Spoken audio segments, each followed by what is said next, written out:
বন্ধুরা, আমাদের চ্যানেলে আপনাদেরকে স্বাগত জানাই।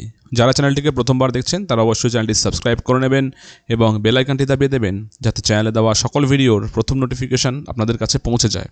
আপনারা দেখতে পাচ্ছেন সুপ্রিম কোর্টে মানে আগামীকাল 6ই মে 2026 honourable justice mister Sanjay Karol sir এবং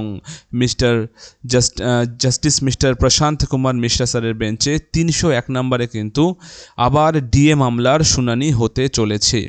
এখানে বেশ কিছু পয়েন্ট কিন্তু আমাদের লক্ষ্য করা উচিত বা করতে হবে। সুপ্রিম কোর্ট শেষ যে অর্ডার দিয়েছিল 5 তারিখে মানে 5ই ফেব্রুয়ারি 2026, তারপর 31শে মার্চ 2026-এর মধ্যে রাজ্য সরকার সেই নির্দেশ কতটা পালন করলো সেটা নিয়ে কিন্তু একটা রিপোর্ট জমা দেওয়ার নির্দেশ দিয়েছিলেন।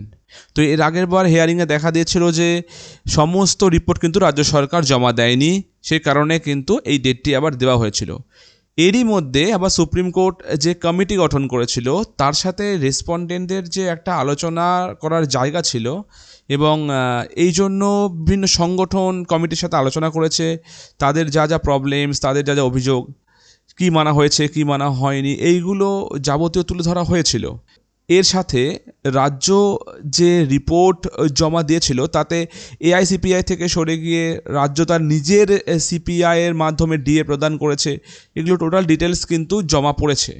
তো এই সব কিছু কিন্তু এক জায়গায় মিক্সড করে কিন্তু কালকে এই ডিএ মামলাটি আবার উঠতে চলেছে। অলরেডি আমরা জানি যে ভোট হয়েছে, ভোটের রেজাল্টে সরকার পরিবর্তন হয়েছে।